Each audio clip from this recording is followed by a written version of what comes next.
Okey, Assalamualaikum warahmatullahi wabarakatuh dan salam sejahtera. Okey, hari ini kita sambung lagi setelah seminggu bercuti. Kita punya mereka bentuk dan teknologi. Okey, kita masih lagi dalam bab yang kedua, poin 2 iaitu reka bentuk mekanikal. Hari ini kita pergi kepada yang ketiga dan yang keempat. Yang ketiga itu menghasilkan lakaran 3D, reka bentuk gadget yang menggunakan sistem mekanikal yang dipilih. Dan yang keempat adalah menganalisis kesesuaian komponen yang digunakan untuk membina gadget. Okey. Alamak.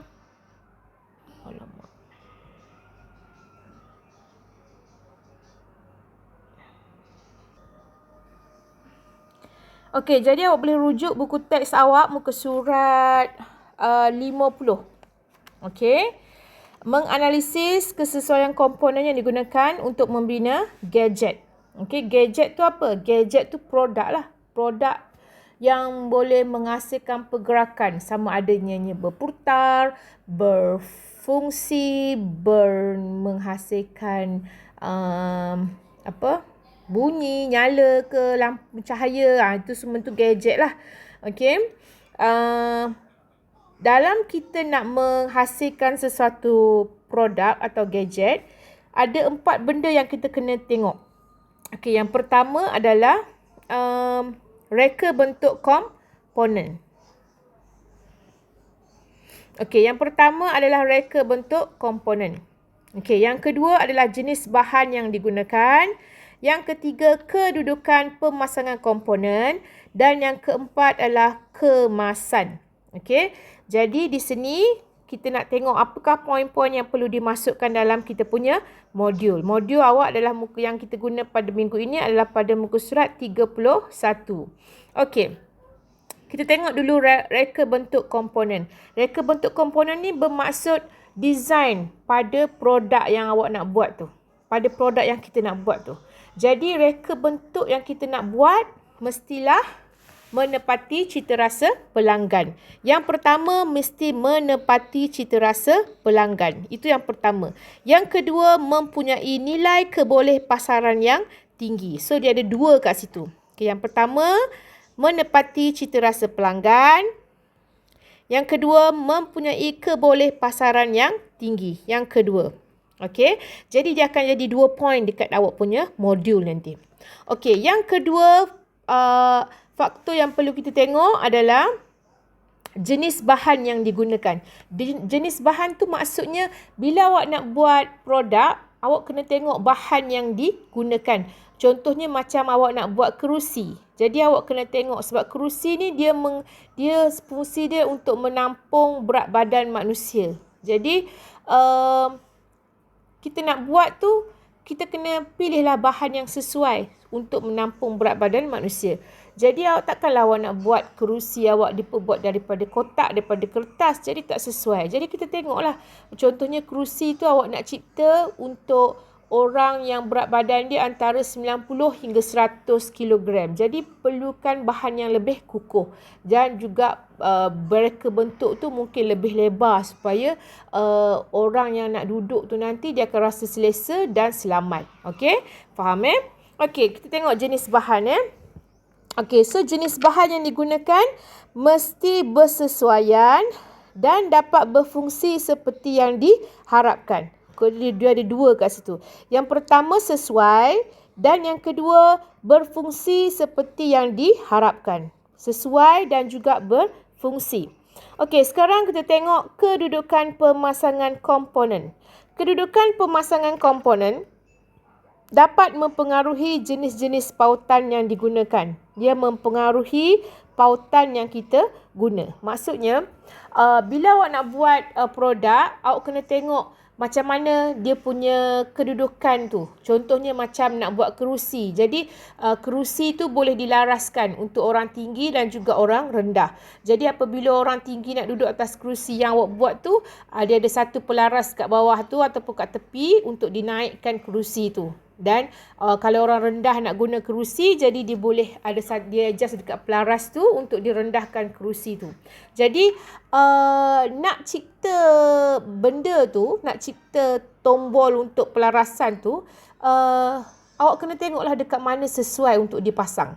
untuk kita pasang pelaras tu. Mungkin kita kalau ada setengah sekarang kita tengok dekat pasaran sekarang pelaras tu berada dekat bahagian batang kayu dekat kaki kerusi tu. Okey, jadi pengguna bila dia nak naik turunkan kerusi tu, dia just adjust dekat bahagian bawah tu je. Jadi mungkin awak rasa, kalau awak rasa pelaras tu sesuai duduk di bahagian belakang kerusi, jadi awak boleh buat kat situ, tapi awak kena fikir keselesaan pengguna dan juga keselamatan komponen tu sendiri. Mungkin kalau dia duduk dekat bahagian belakang, mungkin dia akan cepat patah sebab orang akan terlanggar. Sebab tu orang cipta pelaras kerusi tu berada di sebelah bawah. Okey. Okey, jadi kedudukan pemasangan komponen tu mesti sesuai kerana dia mempengaruhi pautan-pautan pada gadget tu. Okey, so kat sini dia ada satu point. Okey, yang keempat adalah kemasan. Okey, kemasan yang digunakan menarik dapat melindungi kelemahan pada komponen seperti mudah berkarat. Okey, kemasan ni fungsi dia yang pertama adalah untuk melindungi permukaan. Kemasan tu apa? Kemasan tu adalah lapisan terakhir untuk menampakkan produk kita supaya cantik. Okey. Okey. Selain daripada melindungi, dia sebenarnya untuk menarik perhatian pengguna lah. Okey, contoh antara dua kerusi. Okey, dua kerusi. Kerusi, saya lukiskan gambar kerusi. Ni kerusi. Okey, kerusi pertama warnanya purple. Okey, kerusi yang kedua warnanya tak naklah hitam, kita ambil warna coklat. Okey, warna coklat. Jadi kalau awak tengok, okey, tadi kita tukarlah. Kita tukar warna merah lah. Okey, warna merah. Kerusi merah dengan kerusi coklat. Okey, kalau awak tengok, pengguna akan lebih cenderung kepada kerusi yang berwarna gelap ataupun berwarna cerah ataupun warna ceria. Okey, pada saya kebanyakan pengguna yang saya tengok dan juga saya sendiri, saya akan memilih warna yang lebih ceria lah, warna yang lebih terang. Sebabnya itu nampak, maksudnya dia nampak lebih ceria dan lebih mewah. Okey. Okey, jadi itu namanya kemasan. Selain daripada fungsi utama kemasan untuk melindungi produk tersebut daripada kelemahan seperti cepat rosak, cepat patah, cepat berkarat, dia juga sebenarnya untuk menarik perhatian pembeli. Okey. Okey, contoh kemasan adalah seperti cat sembur, cat minyak, leka dan juga stiker. Okey. So ada berapa poin dekat sini? Poinnya ada. Okey, ada beberapa lah. Okey, kita tengok Okey, yang pertama mesti menarik. Yang kedua untuk melindungi kelemahan pada komponen seperti mudah berkarat. Dan yang ketiga adalah contoh. Contoh kemasan adalah seperti cat sembur, cat minyak, leka dan juga stiker. Stiker tu apa? Stiker tu pelekat lah. Contoh kalau awak tengok dekat rumah awak, warna dinding asal tu dia simenkan je kan. Lepas tu ayah awak cat. Lepas tu okey, bila dah cat, kadang-kadang boring bila dah satu cat je. Jadi dia letak wallpaper yang ada gambar bunga-bunga ke, ataupun design-design, ataupun yang menepati cita rasa keluarga awak lah. Jadi tu namanya stiker. Okey, wallpaper tu pun adalah sejenis stiker. Okey, so tu adalah juga kemasan. Okey. So ada 4 perkara yang kita perlu tengok untuk kita membina sesuatu gadget. Okey, sekarang kita pergi kepada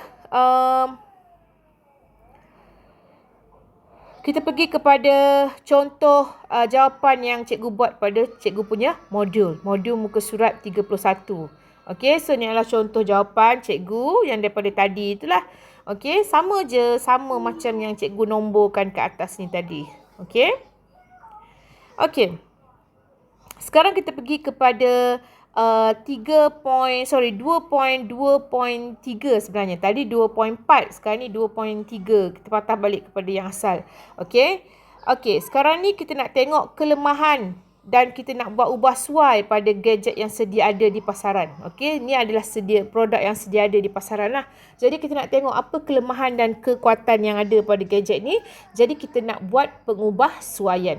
Okey, sebelum tu kita tanya dekat sini dia ada soalan dia. Sebelum tu kita apabila awak nak buat sesuatu pengubah suaian pada satu gadget, kita kena tahu apa komponen, apakah sistem mekanikal yang digunakan. Okey, so yang ni kita boleh cuba buat sama-sama. Okey, apakah komponen ni? Komponen ni maksudnya nama tu. Okey, apa nama komponen ni? So nama dia adalah stapler. Okey, stapler. Ataupun kita panggil sebagai alat pengokot. Okey, nak tulis stapler pun betul, nak tulis alat pengokot pun betul. Okey, so sistem mekanikal yang digunakan dekat sini apa? Okey, kita dah belajar sistem komponen mekanikal ada 11. Sebenarnya ada banyak, 11,000, 1100, tapi kita cuma belajar 11 saja. Kita ada, okey, apa komponennya? Okey, tengok balik buku teks awak, muka surat 43. Okey, kita dah belajar tentang gear, pautan, tuas, takal, tali sawat, aci sesondol, aci engkol, gelongsor, garas berbola. Kita belajar pasal bindu, kita belajar pasal rantai. So semua sekali ada 1, 2, 3, 4, 5, 6, 7, 8, 9, 10, 11 komponen mekanikal yang kita dah belajar. Jadi soalan saya adalah, pada stapler ni, apakah sistem mekanikal yang digunakan yang ada pada stapler ni? Okey. So, sistemnya apa? Sistemnya adalah sistem menggunakan sistem tuas. Okey, tuas atau lever atau tuil, benda yang sama semua tu. Okey, ataupun lever pun boleh. So, tuas yang digunakan yang ada pada stapler ni tuas kelas keberapa? Okey, dia adalah tuas. Okey, sekarang awak boleh rujuk buku teks awak muka surat 45. Okey, dekat situ ada jawapan di bawah sekali. Okey. Okey. So, dia adalah tuas kelas ke berapa? Ke-3. Okey, kita cuba lakarkan. Okey, sebelum tu kita cuba kita cuba labelkan dulu. Okey, betul tak tuas kelas ke-3? Okey, yang hujung ni apa? Yang hujung ni adalah fulcrum. Okey, fulcrum. Okey, daya dia ada kat mana? Daya berada di tengah.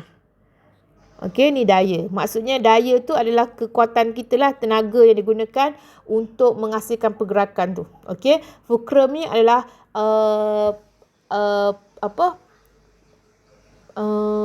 Sangga maksudnya dia adalah pengantara antara daya dengan beban. Okey, untuk menghasilkan pergerakan. Dia membantu dalam menghasilkan pergerakan.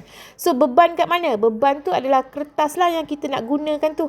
Yang kita fungsi sebagai stapler ni. Fungsi dia sebagai alat pengokot. Jadi, kita nak kokot apa? Kita nak kokot kertas. So, beban akan berada di sini. So, ni adalah beban.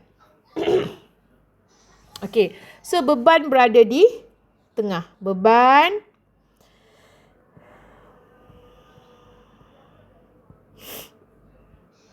so ni adalah beban.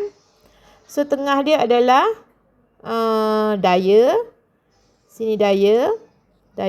Kat sini adalah fulcrum. Okey, so dia adalah kelas ke-3. Kelas 3. Okey. Sekarang kita tengok dia punya kekuatan. Kekuatan ni awak tak perlu cari banyak. Sebab kalau awak cari banyak, awak senaraikan banyak kekuatan, bermaksud kita tak perlulah ubah apa-apa pada gadget ni lagi dah. Okey. Jadi untuk kita nak ubah suai produk yang sedia ada di pasaran, ataupun kita nak cipta sesuatu yang baru, kita kena tengok kelemahan yang ada pada produk yang sedia ada tu. Faham tak? Okey. Jadi kekuatan kita tak perlu cari banyak. Kita perlu paling-paling banyak pun 1 ataupun 2 je lah. Okey. Jadi kat sini cikgu senaraikan kekuatan dan kelemahan berdasarkan apa yang cikgu nampak. Apa yang cikgu fikir. Jadi kalau awak rasa awak nak buat kelemahan ataupun kekuatan yang lain, so tidak ada masalah. Okey. Jadi kekuatan yang cikgu nampak pada stapler ni adalah dia menggunakan bahan yang tahan lasak. Menggunakan bahan material dia apa? Material dia adalah apa kita panggil ni? Logam. Okey, besi. Jadi bila jatuh mungkin dia tidak akan rosak. Okey, kalau dia menggunakan plastik mungkin dia akan cepat patah. Okey. So kekuatan yang ada pada kat sini adalah bahan yang digunakan tahan lasak. Okey, dia tahan lasak sebab dia menggunakan logam. Okey, dia gunakan logam. Okey, kelemahan dia yang cikgu nampak sebenarnya ada banyak kelemahan dia. Jadi pengguna ni sebenarnya dia nak kalau boleh satu produk tu dia ada pelbagai fungsi. Okey, dia ada multi purpose. Sebab tu kalau awak tengok pengguna akan beli, dia akan pilih produk yang ada pelbagai fungsi lebih daripada satu berbanding produk yang hanya mempunyai satu fungsi saja. Okey, so dekat sini stapler ni dia hanya satu fungsi je. Okey, fungsi dia hanya adalah hanya untuk mengokot kertas. Okey, jadi dia tidak ada, kalau yang cikgu nampak dekat sini lah, dia tidak ada dia tidak ada tempat nak kita kalau sekiranya kita tersalah stapler ataupun kita nak cabut dawai kokot tu, dia tak ada kemudahan tu. Jadi mungkin cikgu nak kena cari yang lain pula. Okey, cikgu nak kena guna pisau ataupun gunting ataupun cikgu nak kena guna kuku cikgu ke. Okey, jadi produk ni sebenarnya ada kelemahan dia. Jadi bila ada kelemahan tu, bila kita dah nampak kelemahan tu lah kita boleh buat pengubah suaian pada produk yang sedia ada. So kelemahan yang cikgu nampak di sini adalah mempunyai hanya satu fungsi. Mempunyai hanya satu fungsi, iaitu untuk mengokot kertas. Maksudnya dia hanya ada satu fungsi saja. Okey, jadi kita nak lawan produk ni, kita ubah suai lah, kita tambah lagi supaya pengguna akan pilih kita punya produk. Okey, so ini adalah contoh. So, okey, sekiranya awak ada 2 atau lebih lagi kelemahan, awak boleh senaraikan kat sini. Macam kat sini sebab cikgu nak cepat, jadi cikgu senaraikan satu je lah dia punya kelemahan dia. Okey, jadi sekiranya awak ada 2 atau lebih kelemahan, awak boleh senaraikan kat sini. Okey, jadi apabila kita dapat senarai, apabila kita dapat kelemahan dia, bila awak dah buat kelemahan-kelemahan ni, jadi awak secara automatik awak boleh tahu apa yang awak nak tambah ataupun apa yang awak nak ubah suai pada produk ini. Faham tak? Okey. So di sini bila cikgu kata kelemahannya hanya ada satu fungsi, cikgu pun buat penambahbaikan. Okey. Kita tak perlu buat penambahbaikan pada ni dulu, kita hanya buat lakaran dulu. Pada lakaran yang pertama mesti kena buat lakaran. Okey. So lakaran reka bentuk gadget sistem mekanikal iaitu stapler. Okey, so cikgu kenapa idea yang kedua? Sebab idea yang pertama adalah yang asal ni lah. Idea pertama yang ni. Yang idea pertama. Okey, cikgu tak lukis yang idea pertama sebab cikgu nak terus pada idea yang kedua. So, apa yang cikgu buat penambahan di sini adalah, okey, iaitu cikgu tambah satu kemudahan iaitu pencabut dawai kokot kat sini, kat ujung ni yang macam bentuk tajam ni. Dan yang kedua cikgu tukar tempat kita nak ketip tu kepada pelapik material yang bahan yang menggunakan getah supaya memberi keselesaan kepada pengguna. Sebab kadang-kadang bila kita guna dalam jangka masa yang lama, jari kita akan cepat penat. Okey, jadi cikgu tukar kepada pelapik getah untuk memberi keselesaan kepada pengguna semasa menggunakannya. Okey, so dua yang cikgu tambah kat sini.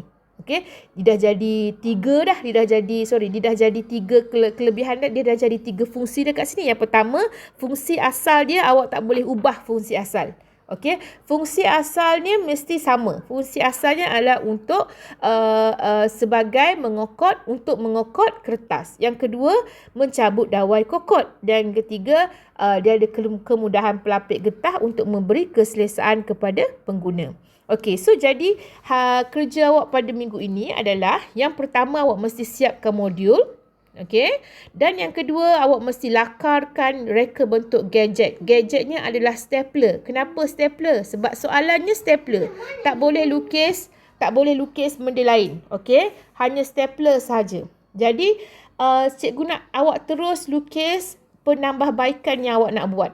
Macam yang sebelum-sebelum ni cikgu bagi contoh lah, dia tambah pisau, ada yang tambah panca dekat bahagian depan ni, dia tambah lagi satu panca.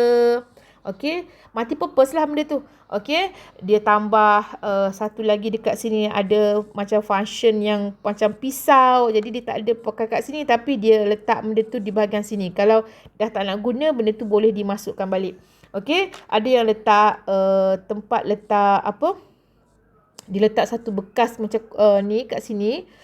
Boleh angkat bekas tu. Jadi dalam bekas tu mungkin nak letak bullet stapler ke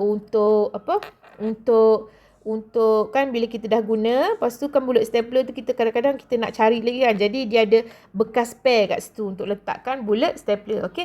Jadi tak kisah macam-macam mana pun awak buat, mesti yang lakaran tu mesti ubah suai daripada produk yang sedia ada. Okey. So itu saja hari ini kerja kita pada minggu ini. Jadi awak kena hantar lakaran awak dalam bentuk 3 dimensi, mesti dalam bentuk 3D, iaitu boleh nampak pandangan sisi kiri, kanan, depan, belakang ni. Okey, dalam bentuk 3 dimensi. Tak kisahlah awak nak buat dalam bentuk lakaran oblik, lakaran ortografik ke, lakaran isometrik ke. Jadi janji mesti ada lakaran ini. Okey, tajuk mesti ada, dan juga awak mesti labelkan apa yang awak buat penambahbaikan pada produk yang sedia ada tu. Okey. So itu saja. Tak boleh menggunakan pembaris. Mesti lukis menggunakan pensel. Kalau ada saiz lagi bagus. So hari ni cikgu tak sempat nak labelkan saiz. Kalau awak warna pun lagi bagus. Okey. Sebab hari ni cikgu tak sempat nak mewarna. Cikgu hanya hitam putihkan sahaja. Okey. Jadi itu saja kerja kita pada minggu ini, iaitu yang pertama adalah modul dan yang kedua adalah lakaran. Lakaran mesti dalam kertas kosong, tak boleh kertas yang bergaris. Menggunakan pensel, semua menggunakan pensel. Even label pun mesti menggunakan pensel. Okey, so itu saja. Selamat melakar dan selamat belajar. Sekian, terima kasih. Bye.